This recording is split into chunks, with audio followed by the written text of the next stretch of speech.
Healing is an interesting journey. Sometimes we think we're doing really well. We feel like we're making progress. We've been reading the books, listening to the podcasts, praying, journaling, and doing the inner work. Then one conversation, one comment, one unexpected situation, and suddenly we're emotional. I've been there. I don't know about you. Maybe we're angry. Maybe we're hurt. Maybe we shut down.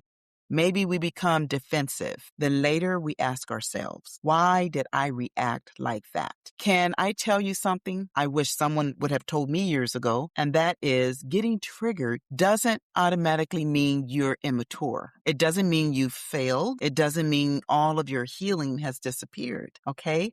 Sometimes getting triggered simply means you've discovered another place where healing is inviting you to grow. Welcome back to the Katrina Johnson Show. I'm your host, Katrina Johnson-Owens, and this is a safe space for women healing from childhood trauma, and where we believe that information plus inspiration equals transformation. Why? Because healing is possible, growth is intentional, and every step forward matters. Today, we're talking about emotional triggers, not so we can avoid them, but so we can begin understanding what they're trying to teach us. Life is about learning, right? I'm a big time lifelong learner. I hope you are too, because I truly believe one of the greatest gifts we can give ourselves is learning to respond to our emotions instead of being controlled by them.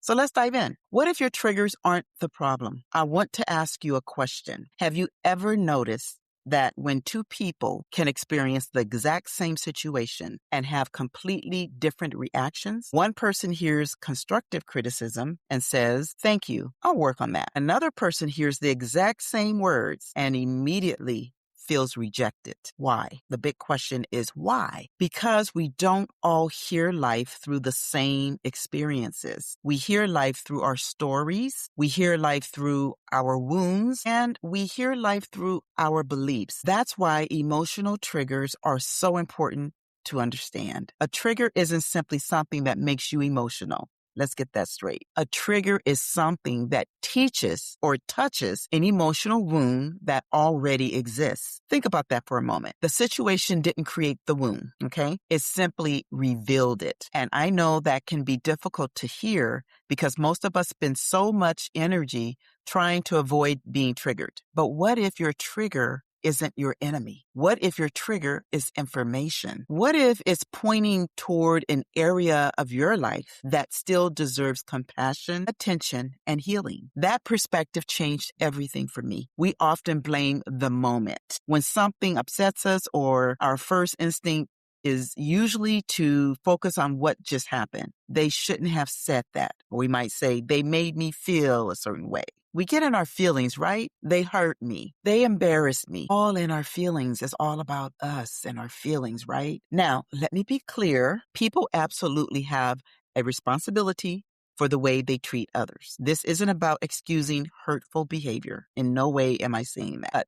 Here's what I've learned. Two things can be true at the same time. Someone may have behaved poorly and my emotional reaction may still be teaching me something about myself. That's where healing begins. Healing begins when we stop asking only, what did they do? I know we ask that question, but it's not just about what they did. How about asking the question, why did this affect me so deeply? That's something we don't ask, but why did this affect me so deeply? That question requires courage, but it also opens the door to transformation. Your brain is trying to do what? Protect you.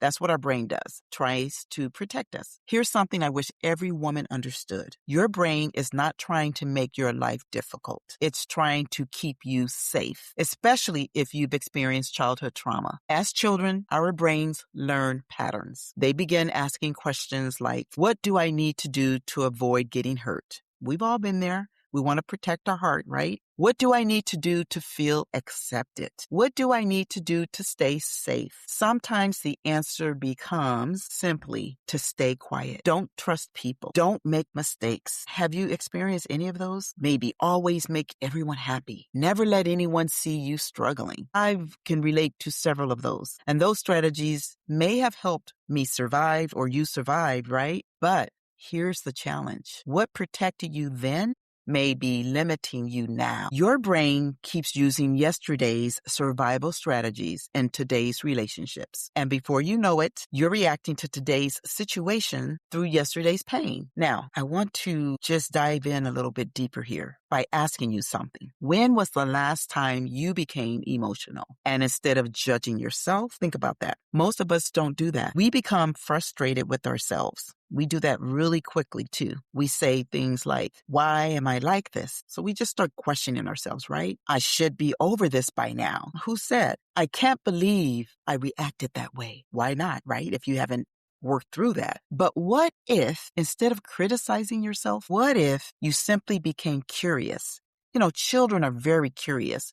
And sometimes we need to practice curiosity, right? What if you asked, what is this reaction trying to tell me? That's a very different conversation because curiosity creates space for healing. Shame keeps us stuck and we don't want to stay stuck. I've learned that healing isn't about pretending we don't have emotional reactions. It's about becoming students of our own emotional lives. Instead of fearing our emotions, we begin learning from them. And that's the key. Sometimes we're reacting to yesterday. One of the biggest breakthroughs I had in my own personal journey was realizing that sometimes I wasn't reacting to what was happening in front of me. I was actually reacting to what the situation reminded me of. Maybe you've experienced that too. If you think that relates to you or you can resonate with that, drop a little comment in the or drop a note in the comment and let me know. Someone doesn't return your phone call, you get upset with that, right? Logically, you know they could simply be busy. But emotionally, you begin wondering if you've done something wrong. So there we go, self-criticizing. Someone offers constructive feedback. Instead of hearing an opportunity to grow, you hear criticism. Someone disagrees with you. And what happens? Instead of simply seeing a difference of opinion, you feel rejected. So does that mean you're weak? That's the question now. Does it mean you're weak? Absolutely not. It means your mind connected today's experience with an old emotional memory. And here's the beautiful news. Connections can be changed. They can definitely be changed. New patterns can be learned. Healing is possible. It's always possible. That's why I love teaching growth mindset alongside CBT principles, because healing isn't about staying trapped by yesterday's experiences. It's about learning healthier ways to respond today. And that, my friend, my dear sister, is where your freedom begins. So let's talk a little bit about your mind and thinking. Have you ever noticed how quickly a trigger happens? Sometimes your heart starts racing before you've even figured out why. That's usually the trigger that happens to me. Your shoulders tense. With some people, it may be that your breathing changes, or I hear a lot of people say their stomach tightens. We all have the different areas or ways that we relate or react in situations where we are triggered. Maybe your voice changes. Maybe you become quiet. Or maybe you become defensive. It's almost as if your body has already decided something is wrong before your mind has caught up. And here's one thing. Let me tell you what that is. It doesn't mean you're broken. Hear me again. It does not mean you're broken. It means your nervous system has learned to recognize certain situations as potential threats. For women who have experienced childhood trauma, emotional neglect, criticism, rejection, or instability, the nervous system can become highly alert. It's always asking one question. Am I safe? Sometimes the answer is based on today's reality. Other times, it's based on yesterday's experiences. That's why healing isn't just changing your thoughts. Healing also involves teaching your mind and body that not every difficult moment is dangerous. Not every disagreement is rejection. And hear me, not every correction is criticism. Also, not every disappointment is abandonment. These are things we've experienced. So learning that takes practice, and that's okay. I meant to say it is learning that takes practice, and that's okay. The space between our triggers and our responses is one of the greatest gifts we can give ourselves, and that is by creating space. Because in that space, we get to choose. For years, I thought my emotions were in charge. I felt hurt. You may have felt the same way. I reacted. Believe me, I cried many tears by feeling hurt. I felt rejected. I withdrew. Whatever the case may be, you might be experiencing or have experienced the same. Maybe feeling misunderstood. I've been there. I felt I was being misunderstood, by the way, I always felt that it was my duty to make sure that the other person understood my point of view. But healing has taught me something different. My emotions are valuable. They tell me something, but they don't have to make my decisions, and they don't have to make yours either. You know what that is? That's freedom. So I want to teach you something that could possibly help you. It's called the pause method. It's a tool I want to share with you today. And with the pause method, step 1 is simple, but don't mistake simple for ineffective. Step 2 and 3 are simple as well. The whole pause effect is simple, okay? Some of the most life-changing tools are simple enough to remember when you need them the most. So let's start. Step 1, pause. Don't rush to respond. Don't fire off if somebody's texting you something, don't fire off that text to respond. Don't make the phone call, okay? Don't assume anything. Just pause. So that's step 1, pause. Because sometimes 30 seconds can save you 30 days of unnecessary emotional pain. Step 2, again, is something very simple. Breathe. Simply breathe. Take a slow, intentional breath. You're not trying to ignore your feelings. That's not what we're doing. You're reminding your body that in this moment, you're safe enough to slow down. That breath creates space between the trigger and your response. Now for step 3, which again is very simple, identify the emotion. You want to ask yourself, what am I actually feeling? Notice I didn't say to ask yourself what happened, but what am I actually feeling? Now, asking yourself what am I actually feeling will sometimes what looks like anger is actually hurt, okay? But asking yourself that question may feel the opposite. Instead of it feeling like frustration or irritation, the more accurately you can name the emotion, the better you'll understand what needs your attention. And then step 4, I might have said 3, but there's 4. Ask yourself one question. What story am I telling myself right now? You know, we constantly talk to ourselves, right? And I love this question because it interrupts automatic thinking. Maybe the story is they don't respect me, or they're going to leave. Maybe it's I've disappointed them.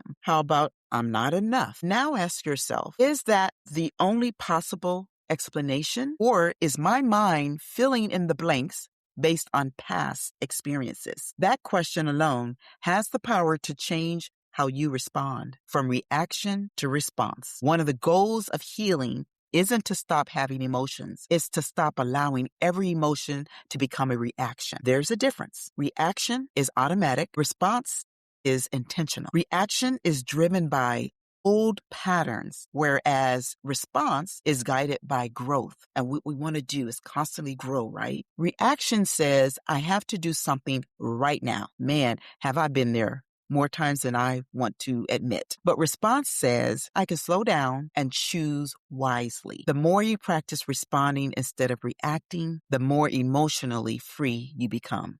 I pray all the time for wisdom, and that I just gave you is wisdom. Your triggers are always teaching you something. And here's something I'd love for you to remember. Your triggers are not signs that you failed. They're invitations to pay attention. Every trigger asks a question. What still needs healing? While we're on the healing journey, what is still needing healing? What belief is showing up here? Could be asking, what fear is underneath this reaction? When you begin asking those questions, instead of criticizing yourself, healing becomes much more compassionate and much more effective. So I have something what I call the mastermind moment. So before we close, I want to leave you with today's mastermind moment. A trigger is not proof that you're broken. It's information. It's your mind and body pointing toward a place that's asking for healing. So the next time you find yourself emotionally activated, instead of asking that question of